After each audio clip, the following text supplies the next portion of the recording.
ഹരി ഓം. എല്ലാവർക്കും നമസ്കാരം. നാരദർക്ക് ഋഷീശ്വരന്മാർ ഉപദേശിച്ചത് ഈ മന്ത്രമാണ്. നാരദൻ പ്രഹ്ലാദന് പറഞ്ഞു കൊടുത്തിട്ടുണ്ട്, ധ്രുവന് പറഞ്ഞു കൊടുത്തിട്ടുണ്ട്, പലരും അങ്ങോട്ടും ഇങ്ങോട്ടും ഒക്കെ പറഞ്ഞിട്ടുണ്ട്. ചിത്രകേതുവിന് പറഞ്ഞു കൊടുക്കുന്നു. ഭാഗവതത്തിൽ പലയിടത്തും കാണാം. ഓം നമോ ഭഗവതേ വാസുദേവായ. എന്താണ് ഇത്? ഈ ഓം നമോ ഭഗവതേ വാസുദേവായ എന്നത് നമ്മൾ പഠിക്കുന്ന ഈ പറഞ്ഞ സാങ്ക്യദർശനത്തെ ബോധിക്കാൻ നമുക്കത് സഹായിക്കും. ഇവിടെ വിചാരം ചെയ്യും. വളരെ ശ്രദ്ധിച്ച് കേട്ടു. അപ്പം ഓരോ അക്ഷരങ്ങളും ഓരോ മഹത്തായ ആശയത്തെ പ്രതിനിധാനം ചെയ്യുന്നതാണ്. എങ്ങനെയാണോ സയൻസിൽ E=mc² എന്ന് സൂത്രവാക്യം ശാസ്ത്രകാരൻ രൂപപ്പെടുത്തിയെടുക്കുന്ന സമയത്ത് സയൻസ് പഠിച്ചവർക്കറിയാം അതൊരു വലിയ ശാസ്ത്ര സത്യത്തെ ക്രോഡീകരിച്ച് സംഗ്രഹിച്ച് അവതരിപ്പിച്ചിട്ടുള്ളതാണ്. അതിൽ സംശയമൊന്നുമില്ലല്ലോ. അതിൽ E=mc² എന്ന് പറഞ്ഞാൽ എന്ന് പറഞ്ഞാൽ എറണാകുളമാണെന്നും എം എന്ന് പറഞ്ഞാൽ മലപ്പുറമാണെന്നൊക്കെ പറഞ്ഞാൽ ബുദ്ധിമുട്ടാവും അല്ലേ? അല്ലെങ്കിൽ E for elephant, M for monkey എന്നൊക്കെ പറഞ്ഞാലേ അല്ല, അതല്ലല്ലോ. അതേപോലെ ഈ നമോ ഭഗവതേ വാസുദേവായ ഓരോ അക്ഷരങ്ങളും ഈ ഭാരതീയ സനാതനധർമ്മ ചിന്തയെ സംഗ്രഹിച്ച് പറഞ്ഞിട്ടുള്ളത്. അത് ഈ പ്രപഞ്ചത്തിൻ്റെ പാസ്വേഡാണ്. പാസ്വേഡ് എന്ന് പറഞ്ഞാൽ അറിയാലോ, അതാണ്. ഈ പ്രപഞ്ചം ഒരു വൈഫൈ നെറ്റ്വർക്കാണെന്നിരിക്കട്ടെ. നിങ്ങളൊരു ഇൻസ്ട്രുമെൻ്റാണ്, ഒരു ഫോണാണ്. അപ്പം നിങ്ങൾ നോക്കുന്ന സമയത്ത് ഇങ്ങനെ നെറ്റ്വർക്ക് കാണിക്കുന്നുണ്ട്. പക്ഷെ അതിനകത്തേക്ക് കയറണമെങ്കിൽ നിങ്ങൾക്ക് എന്ത് വേണം? പാസ്വേഡ് കൊടുത്ത് അല്ലേ അതെന്താവുള്ളൂ, അത് ആക്ടിവേറ്റ് ചെയ്യപ്പെടുന്നു, അതുമായിട്ട് ചേരുള്ളൂ. ഇതാണ് ആധുനിക ഭാഷ. അപ്പോൾ ഓം നമോ ഭഗവതേ വാസുദേവായാണ് നിങ്ങൾക്ക് പാസ്വേഡ്. ഈ ഇത് പാസ്വേഡാണെന്ന് അറിയാതെയാണ് നമ്മളിത് ഇത് എവിടെയത് ഉപയോഗിക്കേണ്ടത്? ഒരു ഫോൺ പോലും ഇല്ലാത്ത നിങ്ങൾക്ക് ഈ പാസ്വേഡ് കിട്ടിയിട്ട് എന്ത് കാര്യമാണ് എന്നൊരാൾ ചോദിച്ചാൽ അല്ലേ? അപ്പം നമ്മുടെ കയ്യിൽ ഫോണുണ്ട്. നമ്മുടെ ഈ ഇൻസ്ട്രുമെൻ്റ് എന്ന് പറഞ്ഞാൽ അപാര സാധ്യതയുള്ളതാണ്. ഇതിനെ ആക്ടിവേറ്റ് ചെയ്ത് കൊടുത്തു കഴിഞ്ഞാൽ പിന്നെ ഈ ഇതിലൂടെ നിങ്ങൾക്ക് പല പ്രോഗ്രാമും കിട്ടും. അപ്പം ഈ സാധനം ഇതാണ്. ഇനി നമുക്ക് ആ പാസ്വേഡിനെ ഓരോന്നായിട്ട് പഠിക്കാം. എന്താണ് നമോ? ആധുനിക നമോ നിങ്ങൾക്കറിയാം. വലിയ പ്രതീക്ഷ വക നൽകുന്ന നമോ. എന്തെങ്കിലും ആവട്ടെ. സ്വാമി അതിനെക്കുറിച്ച് ഒന്നും പറയുന്നില്ല, പറഞ്ഞിട്ടുമില്ല. നകാരം കൊണ്ട് നാരായണൻ. നകാരം പ്രതിനിധാനം ചെയ്യുന്നത് നാരായണനെയാണ്. ആ നാരായണൻ എന്ന് പറയുന്നത് ശിവകാശി കലണ്ടറുമായിട്ട് ബന്ധപ്പെട്ട ഒരു നാരായണനെ കുറിച്ചല്ല സ്വാമി പറയുന്നത്. പിന്നെയോ നേരത്തെ പറഞ്ഞ പുരുഷൻ എന്ന് പറയുന്ന പുരുഷനെ പ്രതിനിധാനം ചെയ്യുന്നു നകാരം. കാരണത്തെ പ്രതിനിധാനം ചെയ്യുന്നു നകാരം. സൂക്ഷ്മത്തെ പ്രതിനിധാനം ചെയ്യുന്നു നകാരം. സ്വരൂപത്തെ പ്രതിനിധാനം ചെയ്യുന്നു നകാരം.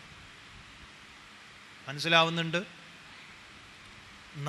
എന്ന് പറഞ്ഞു കഴിഞ്ഞാൽ പുരുഷൻ, സ്വരൂപം, കാരണം, സൂക്ഷ്മം.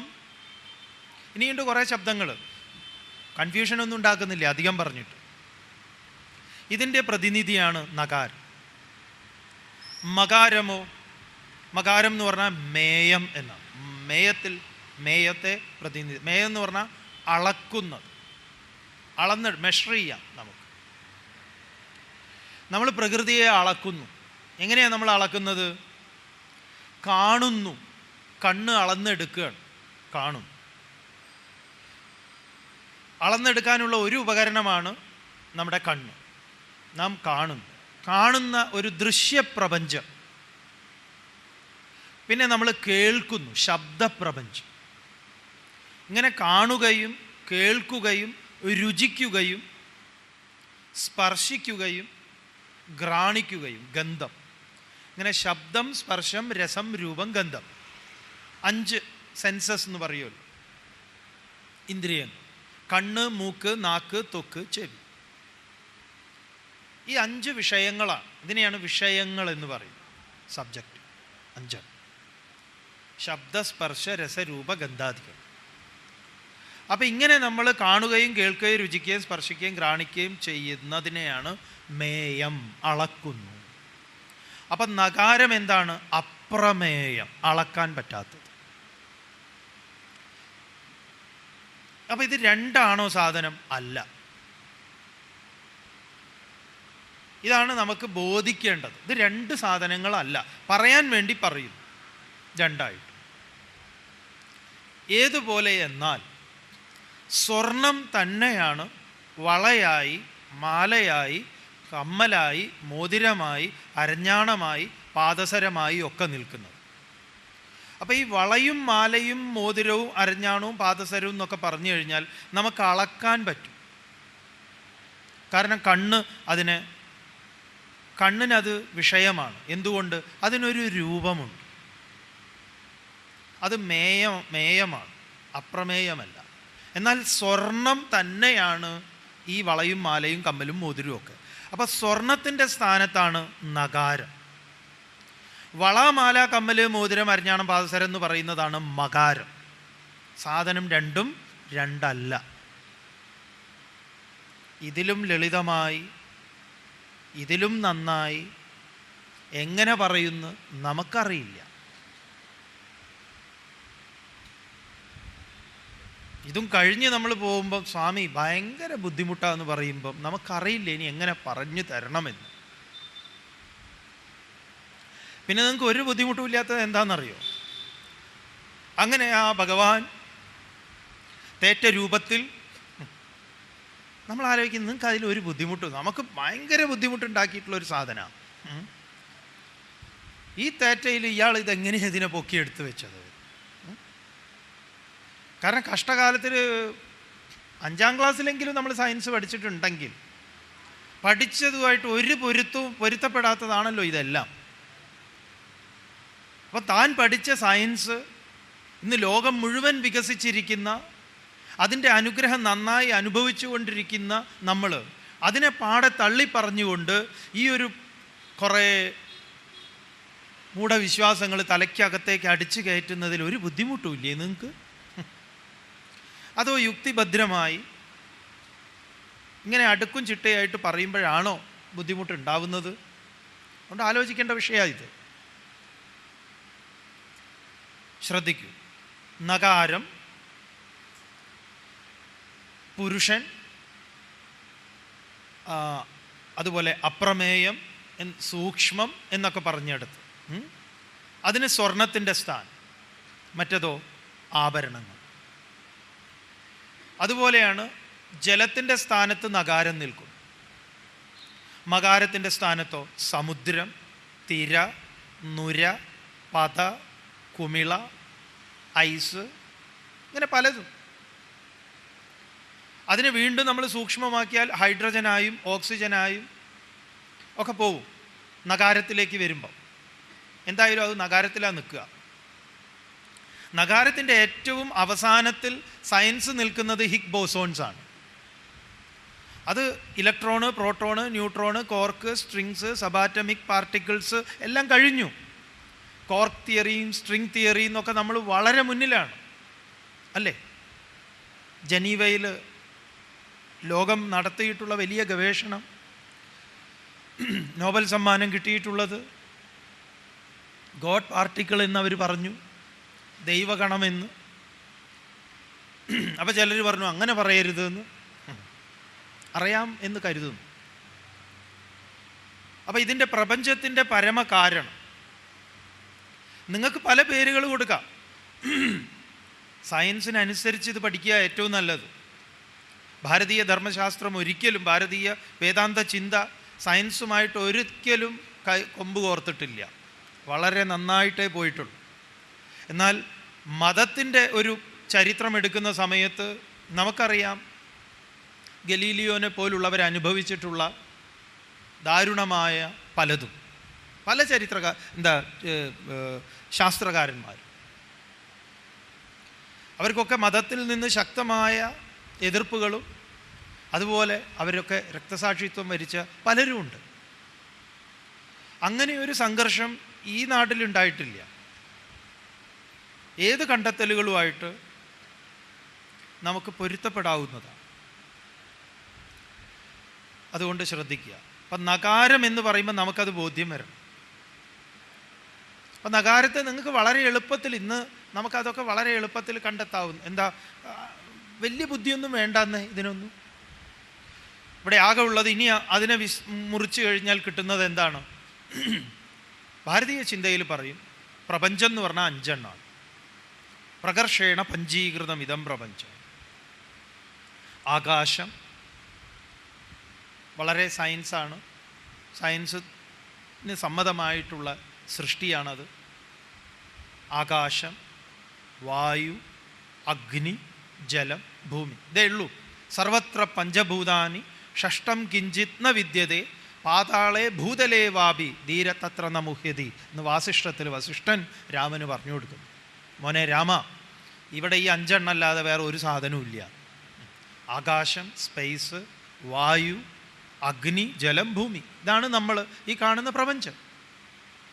നിങ്ങൾ എണ്ണി വരുമ്പോൾ അങ്ങനെ വരും.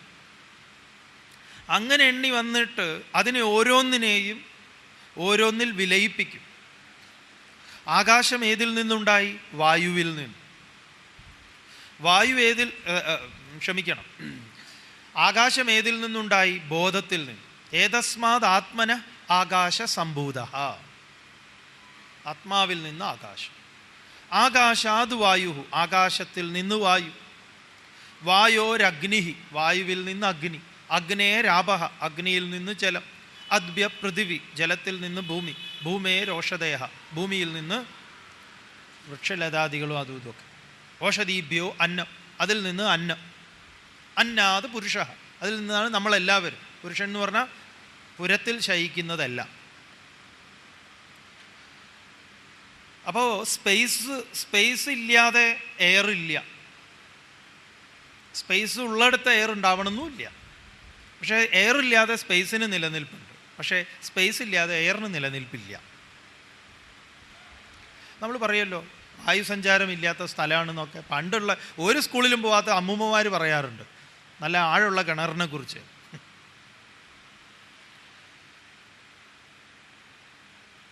അപ്പോൾ സ്പേസ് ഉണ്ട് അവിടെ, എന്തില്ല? വായു ഇല്ല. അപ്പോൾ സ്പേസിൻ്റെ പ്രോഡക്റ്റാണ് വായു. അതേപോലെ വായുവിൽ നിന്നാണ് അഗ്നി. വായുവിൻ്റെ ബന്ധനം നിർത്തിക്കഴിഞ്ഞാൽ പിന്നെ അഗ്നിക്ക് നിലനിൽപ്പില്ല. ഒരു ഗ്ലാസ് ചേമ്പർ വെച്ച് അടച്ചു നോക്കൂ, പിന്നെ അഗ്നി അപ്പം കഴിയും. അഗ്നിയിൽ നിന്നാണ് ജലം. അതുകൊണ്ടാണ് ചൂടുണ്ടാവുമ്പം വിയർക്കുന്നത്. ദുഃഖം ഉണ്ടാവുമ്പോൾ നമുക്ക് ചൂട് വരും, അപ്പോൾ കണ്ണുനീരുണ്ടാവുന്നു. ഉപനിഷത്ത് വളരെ നന്നായി പറയുന്നുണ്ട്. കേൾക്കുമ്പോൾ നമുക്ക് ആകെ ഒരു കോൺട്രഡിക്ഷനൊക്കെ തോന്നും. അഗ്നിയിൽ നിന്ന് ജലം എന്ന് പറയുമ്പോൾ ആ ജലത്തിൽ നിന്നാണ് ഭൂമി. അതിന് നിങ്ങൾ വല്ല കൈലാസത്തിലും ഒക്കെ വരണം, അപ്പോൾ നന്നായി ബോധിക്കും ഇതൊക്കെ. ഹിമാലയത്തിലൊക്കെ. അതുകൊണ്ടാണല്ലോ നമ്മൾ മിനറൽ വാട്ടർ എന്ന് പറയണത്. ഭൂമിയിൽ നിന്നാണ് ഇതെല്ലാം, ഭൂമിയാണ് ഇതൊക്കെ. അപ്പം അങ്ങനെ നമുക്ക് വേണമെങ്കിൽ കൊണ്ടുപോകാം മകാരത്തെ, ഭൂമിയെ. അത് നമ്മൾ ഈ മന്ത്രത്തിൻ്റെ അവസാനം കൊണ്ടുപോകുന്നുണ്ട്. അപ്പോൾ പറയാം. അപ്പം നകാരത്തെ അറിയുമ്പം ഇങ്ങനെയൊക്കെ അറിഞ്ഞോളണം. അത് സൂക്ഷ്മമായ ഒരു തലമാണ്. അതിനെ നമ്മൾ വിസ്മരിക്കുന്നു. വളരെ സിമ്പിളാണ്. അതായത് ഇപ്പോൾ ഈ ഈശ്വരൻ എന്നൊക്കെ പറഞ്ഞാൽ നമ്മൾ ധരിച്ചു വച്ചിരിക്കുന്ന ഒരു ഈശ്വരനുണ്ട്. അത് ഈ ആകാശത്തോ എവിടെയൊക്കെയോ ഇരിക്കുന്ന ഒന്ന്. അങ്ങനെ ഒരു ഈശ്വരൻ എവിടെയില്ല. ഇതാണ് ആദ്യം അറിയേണ്ടത്. ഇപ്പോൾ ഈ മൈക്ക് ഈശ്വരനാണോ? തീർച്ചയായിട്ടും. അതുകൊണ്ടിത് മൈക്കേശ്വരനാണ്, അങ്ങനെ അറിയണം. പക്ഷെ മൈക്കേശ്വരൻ എന്ന് നമ്മൾ പറയാറില്ല. എന്തുകൊണ്ട് പറയുന്നില്ല? എല്ലാം നമ്മൾ പറയാറില്ലല്ലോ. അതുകൊണ്ട് തന്നെ ഇപ്പം സുനാമി എന്ന് എഴുതുമ്പോൾ എന്തിനാ ടി എന്ന് ആദ്യം എഴുതുന്നത്? വല്ല ആവശ്യമുണ്ടോ? ടി സൈലൻ്റാണ് അല്ലേ? അതെ, ഐലൻഡിൽ എസ് സൈലൻ്റ് അല്ലേ? ഇങ്ങനെ ഒരുപാട് ശബ്ദങ്ങളിൽ പല വാക്കുകളും സൈലൻ്റാണ്. അതുപോലെ എല്ലാറ്റിലും ഈശ്വരൻ സൈലൻ്റാണ്. ഇത്രയും അറിഞ്ഞു കഴിഞ്ഞാൽ കാര്യം ബോധിച്ചു. ഈശാവാസ്യമിതം സർവം എന്ന് ഉറപ്പാക്കുകയും ഇതിൽ മൈക്ക് എന്ന് പറയുമ്പോൾ അതിൻ്റെ ആദ്യം തന്നെ ഈശ്വരനുണ്ട്, അല്ലെങ്കിൽ അതിൻ്റെ ഒടുക്കമുണ്ട് എന്നറിയാം. ഇതൊക്കെ നമ്മുടെ വേദാന്ത ശാസ്ത്രത്തിൽ നന്നായി പറയും. ഇതൊക്കെ കുട്ടിക്കാലത്ത് തന്നെ കുട്ടികൾക്ക് പഠിപ്പിച്ചു കൊടുക്കാവുന്നതാണ്. വ്യവഹാരത്തിൽ നമ്മൾ ഇങ്ങനെയാണ് പറയുന്നത്, ഇങ്ങനെയാണ് നമ്മൾ കുട്ടികളെ പഠിപ്പിക്കുക. ചെറിയ ക്ലാസ്സിൽ കുട്ടികളോട് പറയും, ഇത് ഗ്ലാസ്, ഇത് വാച്ച്, ഇത് താക്കോൽ, ഇത് പുസ്തകം, ഇത് മൈക്ക്, ഇത് പൂവ്, ഇത് ടേബിള്, ഇത് അല്ലെങ്കിൽ അത്. ശ്രദ്ധിച്ചോളൂ, ഇവിടെ ഇപ്പം പറയുന്ന ഇത് മാത്രം ശ്രദ്ധിച്ചാൽ നിങ്ങൾക്ക് ദൈവത്തിന് ഇപ്പം പിടികിട്ടും, ഈശ്വരൻ. ഇതിൽ രണ്ട് പ്രയോഗങ്ങളുണ്ട്. അതിനെ സാമാന്യമെന്നും വിശേഷമെന്നും പറയും. സാമാന്യവും വിശേഷവും. ഹിന്ദിയിൽ എന്താ പറയാന്ന് സ്വാമിക്ക് അറിയില്ല.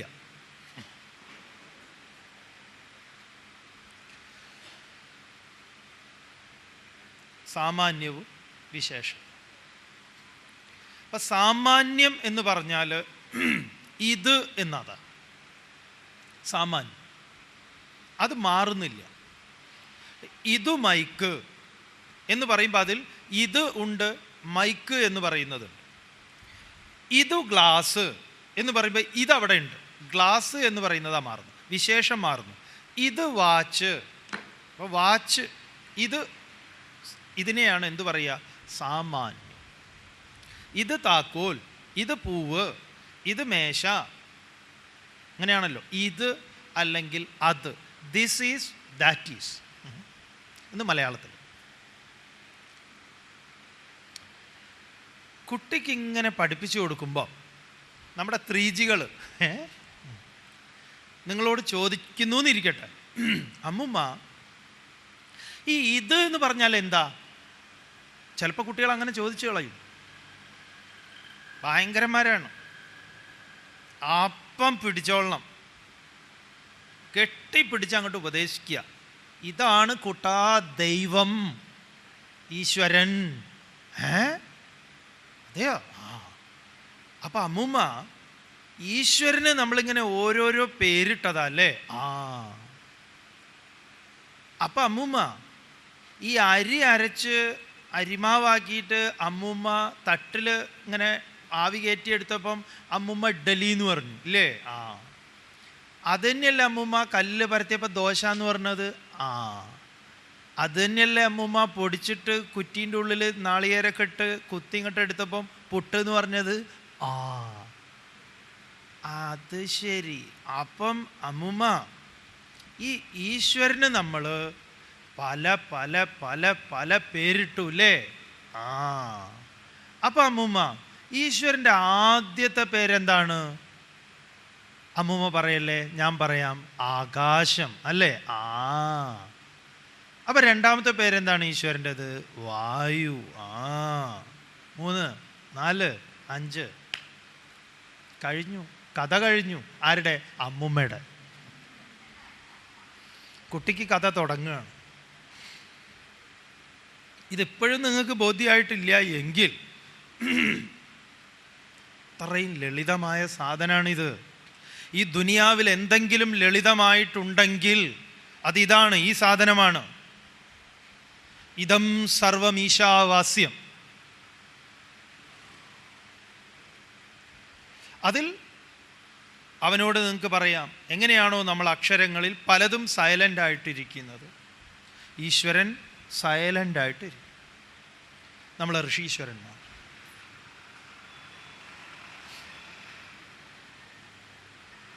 മനസ്സിലാവുന്നില്ല?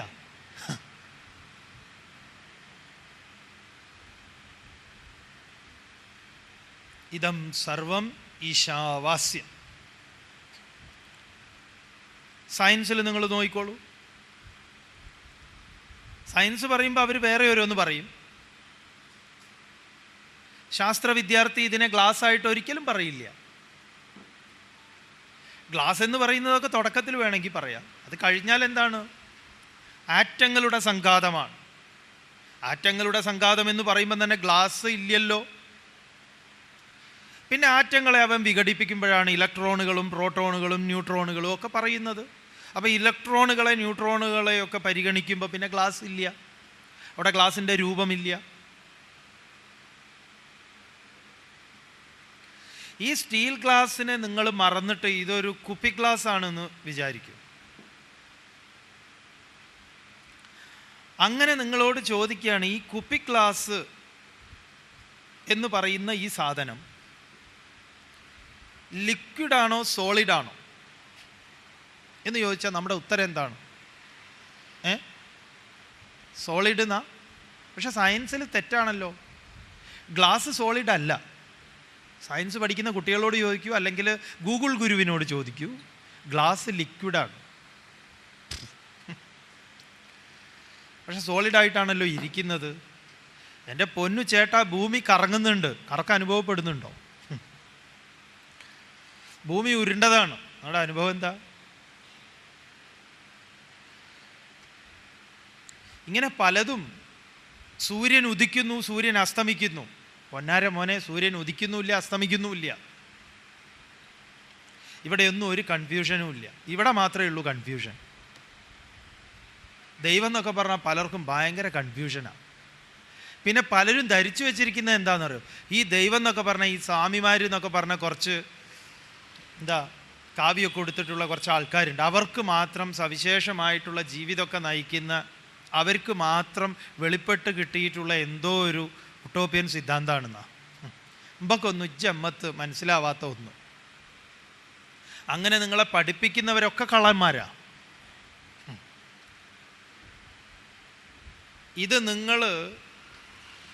ഇതൊരു തിരിച്ചറിവാണ്. നിങ്ങൾ മൂക്കറ്റം കള്ളു കുടിക്കുന്നവനാണെങ്കിലും നിങ്ങൾക്ക് ഈശ്വരനെ ബോധിക്കാതിരിക്കുന്ന പ്രശ്നമൊന്നുമില്ല.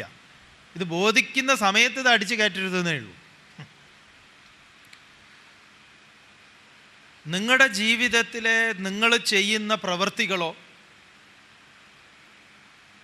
നിങ്ങൾ വേറൊരാൾക്ക് പാരവയ്ക്ക് എന്തൊക്കെ വിധത്തിലുള്ള ജീവിതം നിങ്ങൾ നയിച്ചോളൂ, ഇതൊരു തിരിച്ചറിവാണിത്. ഈ തിരിച്ചറിവിന് തടയിടാൻ ഈ ലോകത്ത് ആരുമില്ല. അത് നിങ്ങൾ മാത്രമേ ഉള്ളൂ. നിങ്ങൾ അനുവദിക്കുന്നുവെങ്കിൽ നിങ്ങളിത് അറിയും. നിങ്ങൾ അനുവദിക്കുന്നില്ലെങ്കിൽ നിങ്ങളിത് അറിയില്ല. ഏതെങ്കിലും കാഷായ വേഷ വസ്ത്രധാരി അല്ലെങ്കിൽ ശുഭ്രവസ്ത്രധാരി നിങ്ങളെ കെട്ടിപ്പിടിച്ചതുകൊണ്ടോ, നിങ്ങൾ അങ്ങോട്ട് പിടിച്ചതുകൊണ്ടോ, അല്ലെങ്കിൽ കാലിൽ വീണതുകൊണ്ടോ, വരി നിന്ന് മന്ത്രദീക്ഷ കിട്ടിയത് കൊണ്ടോ കിട്ടാത്തത് കൊണ്ടോ ഒന്നും ഈ കച്ചവടം നടപ്പില്ല.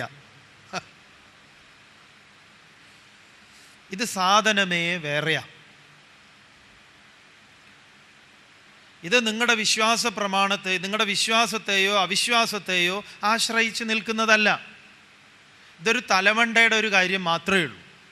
ബീഫും പൊറാട്ടയും 3 മാസം കഴിക്കാതിരിക്കുക, എന്നാൽ ഇത് മനസ്സിലാവും. പറ്റുമെങ്കിൽ 1 മാസം വടാപ്പാവും. അത്രേ ഇതിന് ആവശ്യമുള്ളൂ. ഒരു ഓരത്തിരുന്ന് ഈ പറഞ്ഞതൊന്ന് ആലോചിച്ചാൽ മതി. പിന്നെ നിങ്ങൾ കാണുന്നത് മുഴുവൻ അതാണ്. എങ്ങനെയാണോ വാടക വീട്ടിൽ താമസിച്ച് അങ്ങനെ അവസാനം കാശൊക്കെ സ്വരൂപിച്ച് വീട് നമ്മുടെ സ്വന്തമാക്കി കഴിഞ്ഞാൽ ആ വീടിനെ ഒരു പുതിയ കാഴ്ച നമുക്കുണ്ടാവുന്നത്. അതുവരെ ചുമരിലൊക്കെ ആഞ്ഞടിക്കുമായിരുന്നു. ഇപ്പം ആരെങ്കിലുമൊക്കെ അടിക്കുമ്പോൾ എൻ്റെ നെഞ്ചത്താണ് അവൻ അടിച്ചത് എന്നാണ് പറയണം. പണ്ടാണെങ്കിലോ അടിയടാ എന്ന് പറയും. അപ്പം ആ സിമെൻറ്റിലേക്കും ഇഷ്ടികയിലേക്കും ഒക്കെ ഞാൻ ആവേശിക്കുന്നത് ഏതുപോലെ, അതൊരു അറിവിൻ്റെ പ്രശ്നമാണ്. ഈ അറിവിലാണ് അവർ വസുദൈവ കുടുംബകം ഇതം സർവം ഈശാവാസ്യം സ്വദേശോ ഭുവനത്രയം എന്നൊക്കെ പറഞ്ഞത്. ഇതൊരു അറിവാണ്. അറിവില്ലായ്മ ഇത്രയേ ഇവിടെ ഉള്ളൂ. ഞങ്ങളെപ്പോലുള്ളവരുടെ പ്രധാന ജോലി നിങ്ങൾക്ക് അറിവില്ലാതെയാക്കുക എന്നുള്ളതാണ്. എന്നാൽ നമ്മൾ രക്ഷപ്പെട്ടു. നമ്മുടെ കച്ചവടം നടക്കണമെങ്കിൽ നിങ്ങളെ എപ്പോഴും അജ്ഞാനത്തിൽ തളച്ചിടുക. എന്നാലാണ് നമ്മുടെ കച്ചവടം പൊടിപൊടിക്കുക. നിങ്ങൾക്ക് എന്തെങ്കിലും വിവരം കിട്ടിയാൽ പിന്നെ നിങ്ങൾ വഴിക്ക് വരില്ല. നിങ്ങൾക്കിത് നല്ല ഉറപ്പുണ്ടായിരുന്നുവെങ്കിൽ നിങ്ങൾ വീട്ടിലിരിക്കുമായിരുന്നു. ഇവിടെ വരേണ്ട ആവശ്യമില്ലല്ലോ. സ്വാമിയെ വന്ന് ഈ 2 മണിക്കൂർ വെറുതെ ഇവിടെ വന്നിരുന്ന് ഇരിക്കേണ്ട ആവശ്യം എന്താ? ഇനി നിങ്ങൾ അടുത്ത പ്രഭാഷണം കേൾക്കാൻ വരരുത്. അപ്പോഴാണ് നമുക്ക് സന്തോഷം ഉണ്ടാവുക. അടുത്തതെന്ന് പറഞ്ഞാൽ നാളെയല്ല, ഇത് കഴിഞ്ഞിട്ടുള്ളത്. ഇങ്ങനെ മുക്കിന് പോയി തലയ്ക്ക് ഒരുമാതിരി വെളിപാടില്ലാതെ ഇങ്ങനെ പോയിക്കൊണ്ടിരിക്കും. നമ്മുടെ വിചാരം ഈ ഗവൺമെൻറ് സർവീസിലൊക്കെ കുറേ കാലം ജോലി ചെയ്താൽ കിട്ടും പെൻഷൻ, അതുപോലെ കിട്ടുന്ന എന്തോ ആണ് മുക്തി എന്നൊക്കെയാണ്.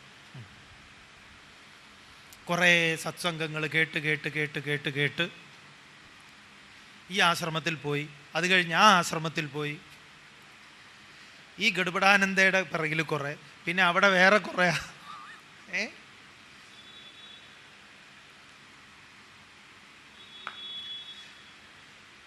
ഇത് മതി. നമ്മുടെ ഒരു ഓരത്ത് ഇരിക്കുക, ഒരു മരച്ചുവട്ടിലൊക്കെ ആണെങ്കിൽ വളരെ നല്ലത്. അതിനാണ് പണ്ടുള്ളവർ കടൽ തീരത്തും മരച്ചുവട്ടിലും ആളൊഴിഞ്ഞൊരു സ്ഥലത്ത് ശുചൗ ദേശേ പ്രതിഷ്ഠാപ്യ സ്ഥിരമാസനമാത്മന നാതൃച്ഛിതം നാദി നീചം എന്നൊക്കെ പറഞ്ഞിട്ടുണ്ട്. ഒരു ഒഴിഞ്ഞ വൃത്തിയുള്ള ഒരു സ്ഥലത്ത് ഇരിക്കുക, നട്ടെല്ലുണ്ട് എങ്കിൽ നിവർത്തി വയ്ക്കുക. എന്നാലോ ആലസ്യത്തിലേക്ക് പോവില്ല. എന്നിട്ട് ഇതിനെക്കുറിച്ച് ആലോചിക്കുക. വെളിപ്പെട്ട് കിട്ടും നിങ്ങൾക്ക്. നിങ്ങൾ സ്ത്രീയോ പുരുഷനോ നിങ്ങൾക്ക് വിവാഹം കഴിച്ചിട്ടുണ്ടോ? നിങ്ങൾ ഒന്നല്ല എത്ര വിവാഹം കഴിച്ചോളൂ. അല്ല ഞാനൊരു വിധവയാണ്, എനിക്ക് പറ്റുമോ സ്വാമി ഈശ്വരനെ അറിയാൻ? ആര് പറഞ്ഞു പറ്റില്ല എന്ന്? പറ്റില്ല എന്ന് നിങ്ങളോട് ആരൊക്കെ പറഞ്ഞിട്ടുണ്ടോ അവരെല്ലാം അപകടകാരികളാണ്. അതെ, സംശയം വേണ്ട. നിങ്ങൾക്കൊക്കെ ജന്മാന്തരങ്ങളെ കൊണ്ടേ ഈ സൗഭാഗ്യം ഉണ്ടാവൂ എന്ന് പറഞ്ഞവരെല്ലാം ഈ ധർമ്മത്തിന് എതിരായിട്ടുള്ളവരാ. ഇതാ ഇപ്പൊ ഇവിടെ എന്ന ഉപനിഷത്ത് പറഞ്ഞു. ഈ സമയം ഇഹ ചേദവേദീത് അധസത്യമസ്തി ന ചേദിഹാവേദീത് മഹദീ വിനഷ്ടി ഭൂതേഷു വിജിത്യ ധീരാഹ പ്രത്യസ്മാ ലോകാത് അമൃതാ ഭവന്തി. ഉപനിഷത്താണ്. ഇഹ ചേത് അവേദീത് അധ സത്യമസ്തി. ഇവിടെ ഇപ്പോൾ നിങ്ങൾ അന്വേഷിക്കുന്നു എങ്കിൽ സത്യം ഉണ്ട്, അല്ലെങ്കിലോ മഹദീ വിനഷ്ടി, ഏറ്റവും വലിയ നഷ്ടമാണ്. അതുകൊണ്ട് നിങ്ങൾ എന്തു വേണം? ഭൂതേഷു വിജിത്യ, ഓരോന്നിനെയും വിശകലനം ചെയ്ത് അതിനെ അറിയാം.